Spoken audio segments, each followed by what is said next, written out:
खुलुमबाय बिटिआरनि बारग' डिपुटि चिफ मानाव गेदेर गोविन्द बसुमतारी बिथाङा आथिखालनि बिटिसिनि गोदान सरकार मानाव गेदेर हाग्रामा महिलारि सारनि दैदेननाय गोदान सरकारखौ बरायनायजों लोगोसे मोनद' हारिया एसटि नागिरनायखौ खौरांगिरि मेलनि गेजेरजों बिथाङा माखासे बाथ्रा बुंदों। नोंथांमोना बे भिडिअखौ जोबजासिम नायोब्ला मानाव गेदेर गोविन्द बसुमतारी बिथांनिफ्रायनो गासै बाथ्राखौ नोंथांमोना आबुङैनो मोनथिना लानो हागोन। भिडिअखौ जोबजासिम नायनानै लाग्रो। बिनि उनावहाय नोंथांमोननि गोसोआव मा साननाय सोमजिदों नोंथांमोना कमेन्टनि गेजेरजों फोरमायब्लानो जाबाय।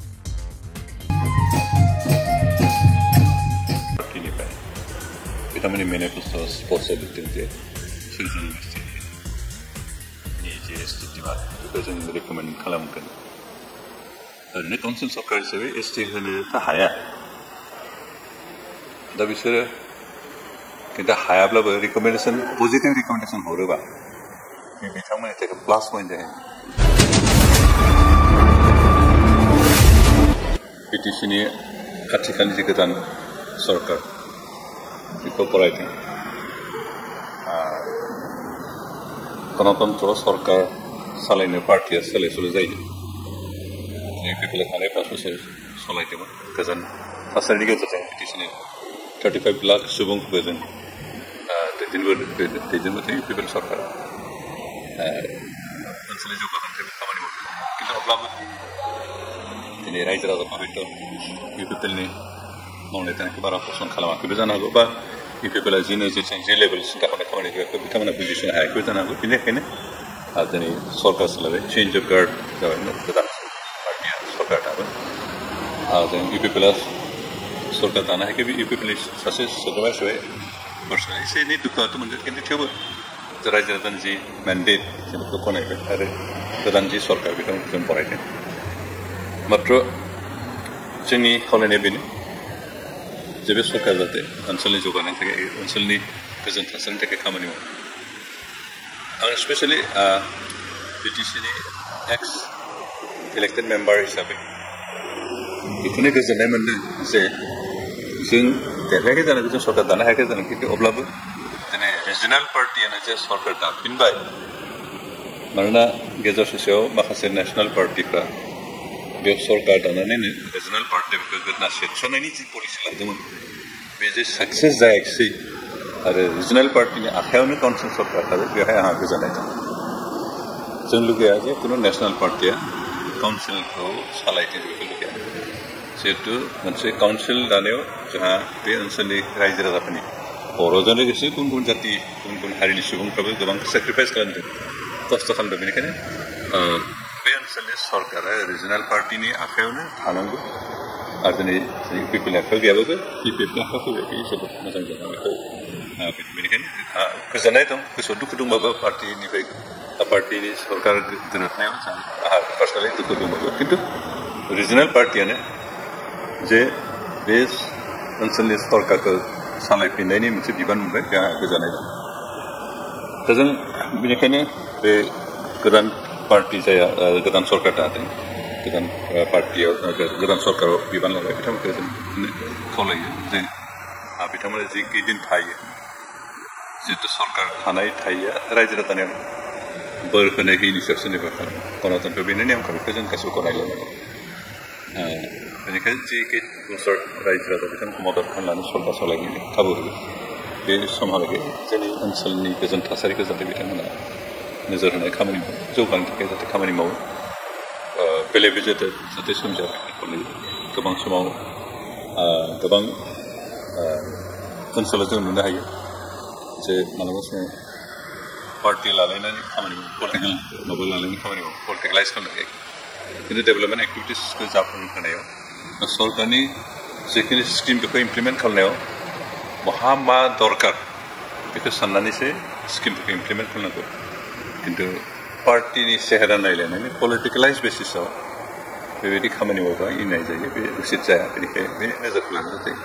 आथिखालनि सरकारा मावलांनो बेखौनो खावलायदों। बेनिफ्राय जों इउपिपिएल सरकार थानाय समाव ओनसोलनि गेलेनाय बायदिसिनाखौ जौगाखांनो थाखाय खामानि मावदोंमोन। जिखिनि हादों, जिखिनि सर्स दं, बिसोर जों बेखिनिखौ मावदों। आथिखालनि सरकाराबो जाहाथे बे गेलेनाय बिथिंजों जौगाहोनायनि खामानिखौ मावलांदों। आरो स्पेसियेलि जोंहा थांनाय 2020 मायथाइयाव जि बिटिआर सुक्ति जादों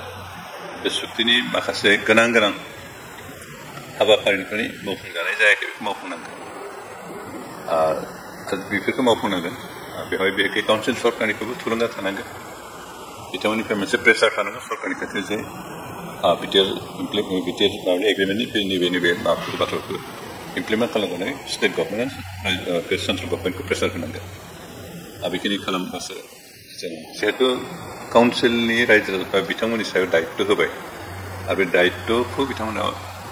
खालि डेभेलपमेन्ट एक्टिभिटिस खामानि मावनायाल' बिथांमोननि दायित्व होनना साननाय जानाय नङा बिटिआर एकर्डनि खामानि मावफुंनायाबो बिथांमोननि दायित्व जों सम नुबोदों मानव गिदिर आथिखालनि बिटिसिनि चिफ हाग्रामा महिलारि बिथाङा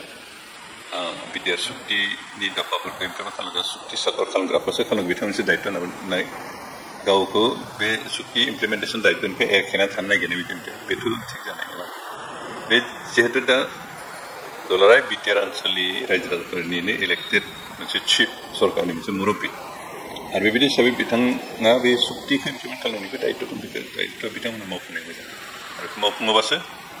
दिनै रायजो राजाफ्रा बिथांखौ आरो सन्मान होगोन बिथांखौ नेक्स्ट फैगौ समफ्राव बिथांखौ आरो नायफिनगोन खिन्थु बेबायदि खामानि मावालाफानो जुदि दा जिबायदि स्टेटमेन्ट होदों बिथाङा बे मथे एसेबां गिदिर दायित्वनिफ्राय एरखेनानै थायोबा बेयो दुलाराय बर' जातिनि थाखाय थांनाय समनि बर' आन्दलनफोरनि जि मोनसे फिथाइ थायदोंमोन बेखौ बे एरखेनानै थायोब्ला बे मोजां जागोन खारन जोंनि ओनसोलाव थानाय रायजो स्पेसियेलि बर'फोरनि थाखाय बिएसए एकर्डआ जेसेबां इम्पर्टेन्ट बिटिसि एकर्डआबो बेसेबांनो इम्पर्टेन्ट आरो बिटिआर एकर्डआबो एखे रोखोमनि इम्पर्टेन्ट गासैबो बर'नि थाखायनो ओनसोलनि थाखायनो स्पेसियेलि बर' रायजोफोरनि मोनथायखौ मोनख'होनायनि थांखियानो बे सुक्तिफ्रा जादों आरो बेफोरनि थाखाय जोङो नङाबाबो 5,000सो सुबुं सेक्रिफाइस गावनि थैयारि जिउ बावदों बे सेक्रिफाइस खालामनाय मुंख्लंफोरनि जि सेक्रिफाइस बेखौ गनायथि होनोबा बे इमप्लिमेन्टनि जे दफाफोर दं जे क्ल'ज एन्ड सेक्सन्सफोर दं बेफोरखौ इमप्लिमेन्ट खालामनायाव हाग्रामा महिलारि बिथाङाबो दायित्व लानांगौ आं बेखौ खावलायदों बेनिखायनो बे दायित्वखौ जाहाथे इमप्लिमेन्ट खालामनायाव बिथाङा दायित्व लायो दा बे इमप्लिमेन्ट खालामनायनि जों गोबां खामानि मावनोबो गोनां सिमा बांहोनाय जोंहा संकसनिफ्राय सिमलुगुरिसिमहालागै सिमा बांनांगोन बेनिफ्राय जोंहा समस्ति बांनांगोन आथिखालनि 40निफ्राय 54 जानांगोन डिस्ट्रिक्ट रिअर्गनाइजेसन जागोन ओमफ्राय कनस्टिटिउसन डिलिमिटेसन जागोन आरो बेफोर बाउन्डारि कमप्लिट जायो बाउन्डारि माबाफोरा एक्सटेनसना कमप्लिट जायोबासो जाहैगोन दा बेखायनो जों मावफुंनांगौ आरो थाबैनो जेसेबां हायो थाबैनो मावफुंनांगौ लोगोसे जोंहा आर्टिकेल 288 बेखौ एमेन्डमेन्ट खालामनांगौ जाहाथे जों डाइरेक्ट फान्डिंनि बेबस्था मोनो खारन जोंहा दा डाइरेक्ट फान्डिं मोनैखाय जोंनि गोसो मथे खामानिखौ मावनो हाया फान्ड सायाव जोंहा हेन्ड खालामनो हाया बेनिखायनो जोङो डाइरेक्ट फान्डिंनि बेबस्थाखौ मोननो थाखाय जों आर्टिकेल 288खौ जों इमप्लिमेन्ट मानांगोन एमेन्डमेन्ट खालामनांगोन बेखौ 125 जिथु एमेन्डमेन्ट बेखौ जों नेक्स्ट पार्लियामेन्टाव बेखौ कमप्लिट जाफुंहोनांगोन आरो बेहाय जोंहा काउन्सिल सरकाराबो एसे प्रेसार होनांगोन सेन्ट्रेल गभर्नमेन्टखौ जोंहा उदालगुरियाव मोनसे नैबे माबानि बिटिआर एग्रिमेन्टनि मोनसे पार्ट हिसाबै मोनसे क्लज हिसाबै नेसनेल स्पर्ट्स एकाडेमि गायसननायनि थांखि दं आरो बेखौ जों इटिमेटलि थिग खालामनांगोन डिस्ट्रिक्ट स्टेडियाम बे स्टेट गभर्नमेन्टखौ होनाय मोनसे बेबस्था आरो स्पर्ट्स एकाडेमि बे एग्रिमेन्ट बिटिआर एग्रिमेन्टनि मोनसे पार्ट इटिमेटलि बेनि थाखाय टेन्डारबो जाबाय अर्डारबो ओंखारबाय माथ्र खामानिखौ मावनांगौ जायगानिसै खेलिमेलि जानायसो लेट जाथ'दों दा बावैसो खोनानो मोन्दों जोंहा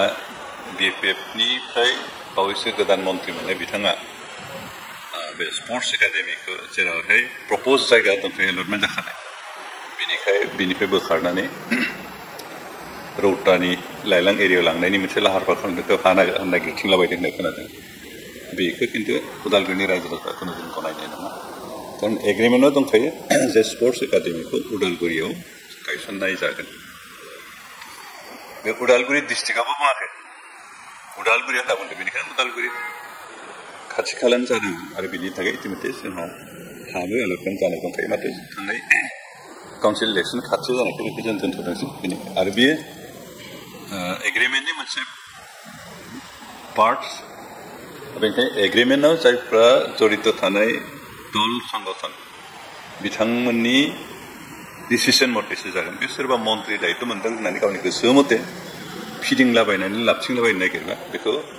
रावबो गनायनाय नङा बेनिखायनो आं खावलायदों जायजन मन्त्रिया बे अनुष्ठानखौ बे इन्स्टिटिउसनखौ उदालगुरिखौ बोखारनानै रौतानि लाइलाङाव गायसननो होननानै एसे लाहार फाहार खालामदों बिथाङा बेखौ जाहाथे स्थगित लाखियो जि अरिजिनेल प्रप'ज एलेका दंखायो बेखौनो इमप्लिमेन्ट खालामनो थाखाय जों दासिमबो नेगसियेट खालामगासिनो बेखौ ओनसोलनि रायजो राजाफोरजों आरो बिथांमोनाबो राजियै दं माथ्र' जों बेखौ प्रपारलि एसे डिसकासन खालामबावनो गोनां दं बेनिखायनो सोरबा मन्त्रि दायित्व मोननाय लोगो लोगो गावनि गोसो मथे फिदिंबो जानाय नङा बेवहाय एग्रिमेन्ट खालामनायनि दैदेनगिरिफोरनि सार्थ जड़ित दं आरो एग्रिमेन्टआव स्पष्टयै उदालगुरियाव बानायनांगौ होननानै लिरखानाय दं उदालगुरि जिल्लायाव होननानै लिरनाय मोनबाबो बेलेग बाथ्रामोन जे उदालगुरि जिल्लानि जिखुनु जायगायाव लांनो हागौ खिन्थु बे उदालगुरि जिल्लानि बाथ्रा माखाय उदालगुरि होनना बुङो बेखौ उदालगुरि ओनसोल खाथि खालायावनो जानो उदालगुरि टाउननि बेनिखायनो बेखौ सोरबा बोखारनो नागिरबा सोरबा गोजान लांनो नागिरबा बेखौ गनायनो नङा बेयो सोंखारिथ' बाथ्रा जागोन बेनिखायनो दिनै बेखिनि बाथ्राखौ आं रायजोआव मिथिहोनाय जाबाय जाय जन मन्त्रि गोदानै दायित्व मन्त्रि जानाय बिथाङा जाहाथे बे गावनि गोसो मथे फिदिंनो दा नाजाथों बेखौ जों सुक्ति साखरकार हिसाबै बिदि सुक्तिजों लोब्बा लानानै खामानि मावनाय सुक्ति हिसाबै ओरैनो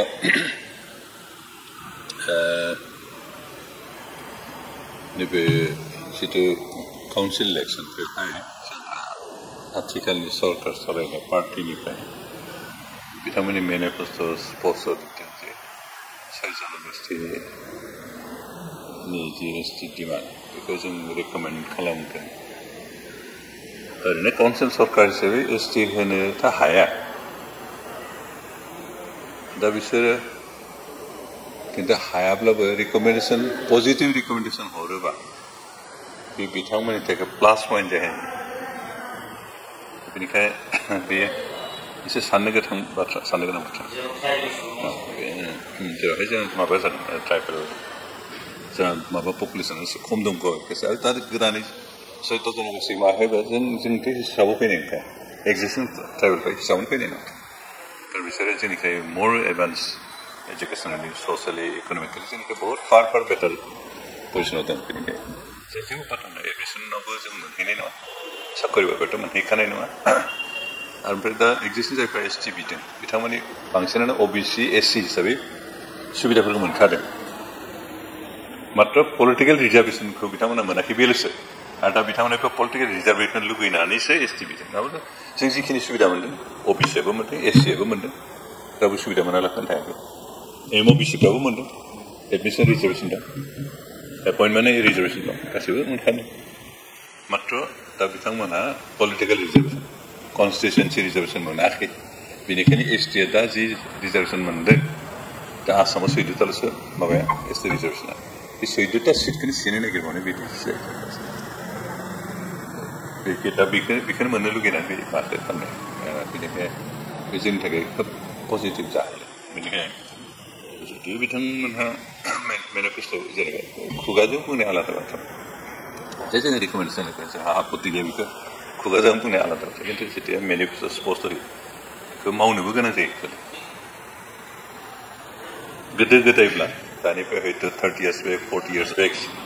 बे समावबो मेनिफेस्ट'खौ जानला मोनला होयोमोन इमप्लिमेन्ट खालामाबो रावबो हमामोन पाब्लिकफ्रा बावलांफिनोमोन खिन्थु दानाथ' पाब्लिकफ्रा कनसियास जाबाय मेनिफेस्ट'आव जि लिरो बेखौ इमप्लिमेन्ट खालामथारनांगौ होननानै डिमान्ड खालामो गाबोन डिमान्ड खालामो रिकमेन्डेसनावबो बे जोंनि थाखाय बारा मोजां जागोन बेनिखायनो बिथांमोना खुगाजोंल' बुंनानै दा थागोन जायो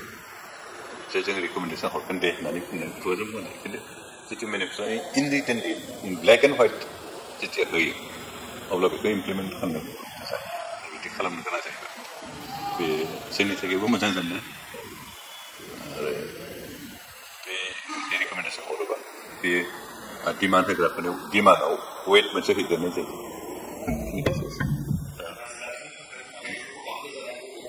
दाथ' बेखौनो सानबाय खिन्थु मोनसे बाथ्रा थिग जे गाबोन जुदि बे 6 जनगोष्ठी एसटि जायोबा दा जायफ्रा एसटिनि सुबिदा लाना सरकार सोलिदों बिथांमोनाबो जेख्लाय जागोन बे बुस्थुखौ हयथ' सानहराखैबो जानो हागौ जाहाथे जोंनि ओरैनो जास्ट भट मोननायनि आसा बिदि होदों खिन्थु मालाबा समाव भट मोननायनि थाखाय खोथा होनाया बे गावनि थाखाय खैफोद जायो